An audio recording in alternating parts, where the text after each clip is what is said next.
గౌరవనీయులు మాజీ రాజ్యసభ సభ్యులు మాజీ వర్కింగ్ ప్రెసిడెంట్ తులసిరెడ్డి అన్న గారు ఈరోజు మా కదిరిలో కాంగ్రెస్ పార్టీ కార్యాలయానికి ఇచ్చేయడం చాలా ఆనందంగా ఉంది. ఈ సందర్భంగా తులసిరెడ్డి సార్ గారు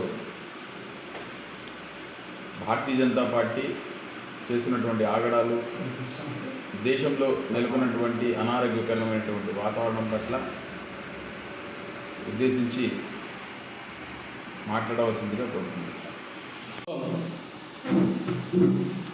జమిలీ ఎన్నికలకు పోవాలని నిర్ణయించడం చాలా దురదృష్టకరం. జమిలీ ఎన్నికలంటే అటు లోక్సభకు, ఇటు దేశంలోని 28 రాష్ట్రాల అసెంబ్లీలకు, స్థానిక సంస్థలకు అన్నిటికీ కూడా దేశమంతటా ఒకేసారి ఎన్నికలు నిర్వహించడం అనేది జమిలీ ఎన్నికలు. కాంగ్రెస్ పార్టీ పూర్తిగా వ్యతిరేకిస్తున్న నిర్ణయాన్ని, ఇది దేశానికి అనవసరం, ఇది ఆచరణ సాధ్యం కాదు, భారతదేశం యొక్క స్వరూపం భిన్నత్వంలో ఏకత్వం అనేది భారతదేశం యొక్క ప్రత్యేకత, ఆ స్ఫూర్తికి ఇది పూర్తి విరుద్ధం జమిలీ ఎన్నికలు. చివరికి ఇది ఒకే ఎన్నికలు, ఒకే రాష్ట్రం, ఒకే దేశం, ఒకే ఎన్నికలు పోయి ఒకే దేశం నో ఎలక్షన్స్ అనే స్థాయికి తీసుకుపోతుంది. ఫైనల్గా నియంతృత్వానికి దారితీస్తుంది, అవినీతి విశృంఖలమవుతుంది. ప్రభుత్వం చెప్పే కారణాలు 2. ఒకటి, ఎన్నికల ఖర్చు తగ్గుతుందని, రెండవది మోడల్ కోడ్ ఆఫ్ కాండక్ట్ వలన తరచుగా ఎన్నికలు జరుగుతున్నందువలన అభివృద్ధి నిలిచిపోతుందని ఈ 2 కారణాలు చెప్తా ఉంది. ఈ 2 కారణాలు కూడా ఏమాత్రం సహేతుకంగా లేవు. ఎన్నికల ఖర్చు దాదాపు 10,000 కోట్ల రూపాయలు అవుతుంది. కానీ కేంద్ర రాష్ట్రాల బడ్జెట్తో పోలిస్తే ఇది 0.01%. కాబట్టి పార్లమెంటరీ ప్రజాస్వామ్యాన్ని బతికించుకునే దానికోసం బడ్జెట్లో 0.01% ఖర్చు పెట్టడం అనేది ఇది ఒక ఇన్సిగ్నిఫికెంట్. కాబట్టి ఎన్నికల ఖర్చు అనేది అది అంశమే కాదు. మోడల్ కోడ్ ఆఫ్ కాండక్ట్ నువ్వు కావాలంటే ఆ డ్యూరేషన్ తగ్గించవచ్చు. ఎన్నికల నోటిఫికేషన్కు కౌంటింగ్ రోజుకు మధ్య డ్యూరేషన్ తగ్గించవచ్చు. ఆన్గోయింగ్ స్కీమ్స్కి ఇబ్బంది ఏం లేదు. ఒకవేళ కొత్త స్కీమ్స్ ప్రవేశపెట్టాలంటే ఎన్నికల కమిషన్ పర్మిషన్ తీసుకోవచ్చు. కాబట్టి ఇది ఎలా ఉందంటే కొట్టపు చెరువులో ఎలక ఉందని కొట్టడానికి అగ్గిపెట్టినట్టుంది. నిజంగా ఎన్నికల వలన అభివృద్ధి ఆటంకమేంటి కంటే అమెరికా పరిస్థితి ఏమిటి? అమెరికా ప్రజాస్వామిక దేశం, అభివృద్ధి చెందిన దేశం. అక్కడ జమిలీ ఎన్నికలు లేవు. అధ్యక్ష పదవికి 4 ఏళ్ళకి ఒకసారి ఎన్నికలు జరుగుతాయి. సెనెట్కేమో 6 ఏళ్ళకి ఒకసారి ఎన్నికలు జరుగుతాయి. హౌస్ ఆఫ్ రిప్రజెంటేటివ్స్కు 2 ఏళ్ళకి ఒకసారి జరుగుతాయి. గవర్నర్కు 4 ఏళ్ళకు జరుగుతాయి. ఇవి కాక కౌంటీస్కు ఏ రాష్ట్రానికి ఆ రాష్ట్రం సెపరేట్గా జరుగుతాయి. మరి అమెరికా డెవలప్ కాలేదా? కాబట్టి మోడీ ప్రభుత్వం చెప్తున్నటువంటి ఈ కారణాలు ఏమాత్రం సహేతుకంగా లేవు. దట్టు మంది సమాఖ్య వ్యవస్థ, కేంద్ర ప్రభుత్వం ఏం చేయాలి, రాష్ట్ర ప్రభుత్వం ఏం చేయాలి, స్థానిక ప్రభుత్వాలు ఏం చేయాలని రాజ్యాంగంలో 7th షెడ్యూల్లో, 11th షెడ్యూల్లో, 12th షెడ్యూల్లో స్పష్టంగా పేర్కొనడం జరిగింది. కేంద్ర ప్రభుత్వంతో ఈ పనులు చేయాలి, దానికోసం ఎంపీలు ఎన్నుకుంటారు.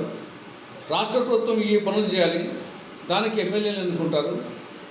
అదేవిధంగా గ్రామ పంచాయతీలు, మండల పరిషత్తులు, జిల్లా పరిషత్తులు, మున్సిపాలిటీసు, కార్పొరేషన్స్ వాళ్ళు చేయాల్సిన పనులు 11th, 12th షెడ్యూల్ నిర్వహించడం జరిగింది. దానికోసం వీళ్ళు ఎన్నుకుంటారు. కాబట్టి ఎవరెవరి రూట్ వేరు, వాళ్ళ బాధ్యతలు వేరు. ఇది ఎలా ఉందంటే అటు సంక్రాంతి పండుగ, ఇటు రంజాన్ పండుగ, ఇటు క్రిస్మస్ పండుగ, మొత్తం సంవత్సరంలో వచ్చే పండుగలన్నీ ఒకే రోజు చేపిస్తే సరిపోతుంది కదా అన్నట్టు ఉంది. కాబట్టి ఇది ఒక పిచ్చి తుగ్లక్ చర్య. ఈ యొక్క నిర్ణయాన్ని ఉపసంహరించుకోవాలని చెప్పేసి కాంగ్రెస్ పార్టీ డిమాండ్ చేస్తాము.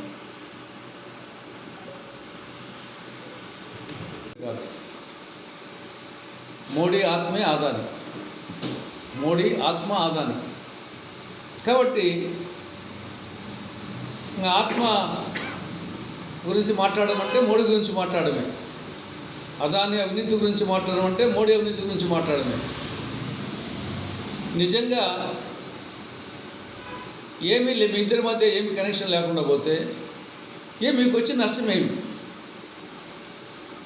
పార్లమెంటులో మాట్లాడితే మీకు వచ్చిన నష్టమేమి? ఎలాగో తెలిసింది, తెలిసింది. దీంట్లో అక్కడ అమెరికా కోర్టులోనే ఛార్జ్షీట్ వేశారు. ఇంకా ఛార్జ్షీట్ వేసిన తర్వాత దాని గురించే కదా మాట్లాడేది.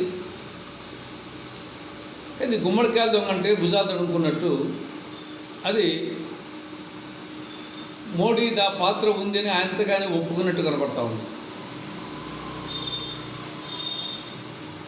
తర్వాత ఇంకా మన రాష్ట్రానికి సంబంధించి అక్కడ మొత్తం 1750 కోట్లు పేరు డైరెక్ట్గా మెన్షన్ చేయకున్నా కానీ ఆల్మోస్ట్ వచ్చేసి నంబర్ 1 అఫీషియల్ అంటే వాళ్ళ భాషలో, అమెరికా భాషలో మంత్రులు కూడా అఫీషియల్ అంటారు. కాబట్టి దాన్ని స్పష్టంగా తెలుస్తూ ఉంది. డేట్స్ కూడా ఏ డేట్స్ వచ్చేసి ఆదాని రాష్ట్ర ముఖ్యమంత్రిని కలిశారు, దాని తర్వాత ఏ రోజున షెక్కీతో ఒప్పందమైంది, ఆ డేట్స్ కూడా క్రోనాలజికల్గా తెలుస్తున్నాయి. అయినప్పటికీ మరి రాష్ట్ర ప్రభుత్వం day in and day out, TDP ప్రభుత్వం, టీడీపీ, జనసేన, బీజేపీ, జగన్మోహన్ రెడ్డి అవినీతి గురించి day in and day out మాట్లాడుతూ ఉంటారు. మరి ఇప్పుడు సాక్షాత్తు అమెరికా ప్రభుత్వానికి చెందిన సంస్థలు అమెరికా కోర్టులో ఛార్జ్షీట్ వేసే దాన్ని చంద్రబాబు నాయుడు గారు స్టడీ చేస్తున్నారంట, ఇంకా స్టడీనే చేస్తున్నారంట. ఎందుకు మాట్లాడదు అంటే సూది కోసం సోదికి పోతే పాత రంకులన్నీ బయటపడతాయని సామెత ఉంది. దీన్ని జగన్మోహన్ రెడ్డికి తీస్తే అది వీళ్ళ రంకులు బయటపడతాయి. వీళ్ళకున్నాయి కదా, మోడీకి, ఆదానికి. అంటే చంద్రబాబు నాయుడు తెలుగుదేశం ప్రభుత్వానికి, ఆదానికి అనేక లింకులు ఉన్నాయి. కాబట్టి అది తోడితేగిన వీళ్ళే కూడా బయటపడతాయని చెప్పేసి భయం. కాబట్టి ఇదంతా లాలూచి కుస్తీ. వైకాపా, టీడీపీ కూటమి మధ్య జరిగేదంతా లాలూచి కుస్తీ. నేను కొట్టినట్టు నటిస్తా, నువ్వు ఏడ్చినట్టు నటించు అని చెప్పేసి ఒకసారి వాళ్ళు తిడతారు, ఒకసారి వీళ్ళు తిడతారు. ఆరోపణలు, ప్రత్యారోపణలు తప్ప చర్యలంటూ ఏముండవు. ఇది లాలూచి కుస్తీ టీడీపీ, వైకాపా మధ్య.